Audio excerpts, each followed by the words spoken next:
guys, today I have a review kind of first impression demo for you guys, and it is on the original Beauty Blender, that baby right there, and this is 20 bucks for this little thing. Every time I see it on YouTube and everything, I think it's like freaking huge, and then when I got it in the mail, it's so freaking tiny. And none of my Sephora's carry this in stock in the store, so I had to order it online, which is also another hassle, because if not, you have to pay shipping unless you, or you know the whole spiel. So anyways, thankfully I got free shipping because of the amount that I ordered. But like I said, it's so tiny. I expected it to be a lot bigger. So I'm going to go ahead and take it out, which I have yet to do. And wow, like this is really soft and like really spongy. I don't know if you guys can see that, but it's like really bendable. Let me grab one of my other ones, like the dupes. You see that? Like this one, you can squeeze it and it doesn't touch itself. Even this one, you see how hard that is and how soft this is? And the other one that I have is this one. So like you can tell that these are a lot harder and you know, more dense, and this is a lot softer and spongier. So I'm gonna go ahead and do a demo for you guys and jump right in, and I'm gonna first moisten this with some water. So I'll be right back and show you guys what it looks like once it's wet. Okay, so I just moistened it and it's starting to grow a little bit, not that much. It's just a tiny bit bigger than what it was. I don't know if it takes a little while for it to sponge up, but yeah, I just ran it underneath the water, and as you can see, it's still tiny, but it hasn't grown out as big as I thought it might. So I'm gonna go ahead and use my CoverGirl Outlast in medium beige, and I don't know if I should just dot this over my face or put it on the sponge. I'm gonna go ahead and put the foundation first on my face, because I see most people put the foundation on their face and then they blend it out with the Beauty Blender. So I'm just going to pull my hair back a little bit so that way you guys can see, and I can kind of give you guys like a first impressions of how I feel about this. I hope it's worth the freaking $20. Okay, so I'm going to use the bottom and just like pounce it on my face. Right away I can tell you that this is a lot softer than any of the 3 dupes that I have. And it like feels like air against my face. With these 3 that I have, and I will talk about them in a little while, they're a lot harder. They don't kind of bounce like this on my face. I feel like they're a lot rougher on my face. So they do blend nicely, the dupes do, but the feeling of it is a lot different on your face. This is a lot nicer and softer. I really like the way it blends everything in, and I feel like the dupes really do the same thing, but the quality of the sponge is very different. I feel like this is a lot softer on my face. I love the finish of it. It just really looks natural and blends in so nice. I really love this.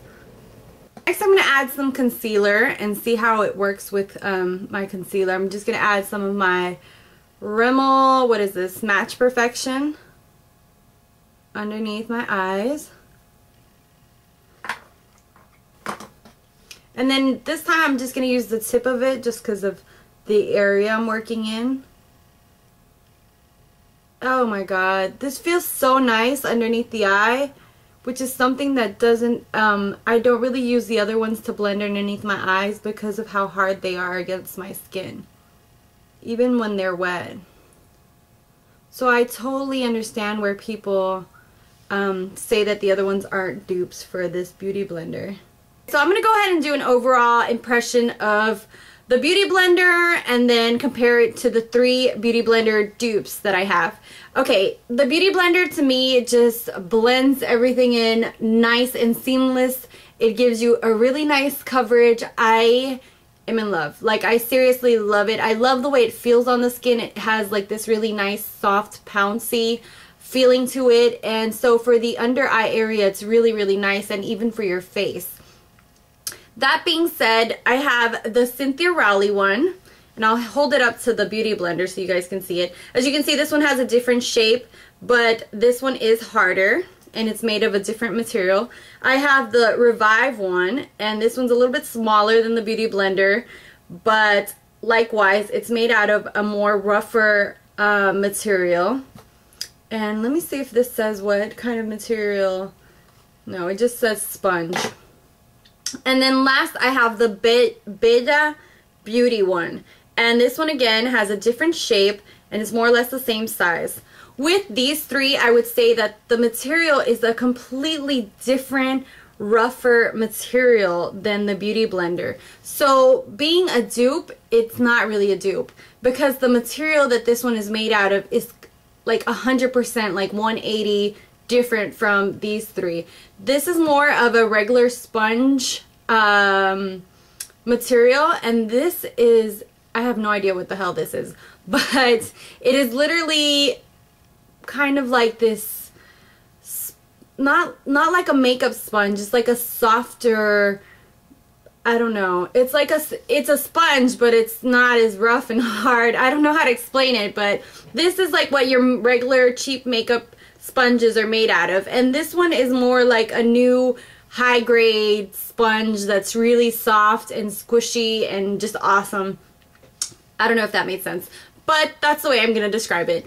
It is awesome. I am in love with it. With these 3, I do get a nice application, but with these 3, I do get a nice application, but I have to say, to blend it out underneath my eyes, I rarely use it because they're so hard on your face. Like, you can literally, even when you wet them, when you pounce it against your face, you feel it against your face because they're rough. So it's not as soft, nice sensation against your face like this one is. I really feel like the texture is the biggest thing of the difference between what people call the Beauty Blender dupes and the Beauty Blender itself.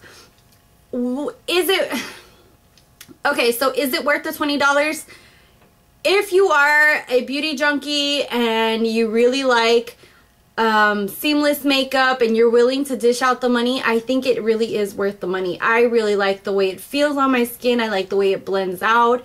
To me, it's just completely awesome, and this is the first time I use it, so I just know that I'm gonna fall in love with this.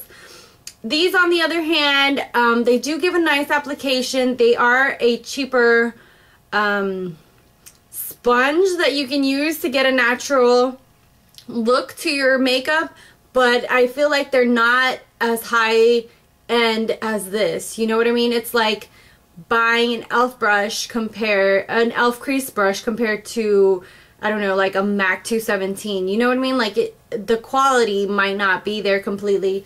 And sometimes you can find cheaper stuff that is very dupeable. Like the Real Technique brushes, to me, are just as good or even better than MAC brushes. But for me, these aren't up there. They're just not. That's just my honest opinion. They're not as soft and squishy and nice as the Beauty Blender. Obviously, since I didn't have the Beauty Blender, to me it was like, oh, okay, they're nice, they're doing their job.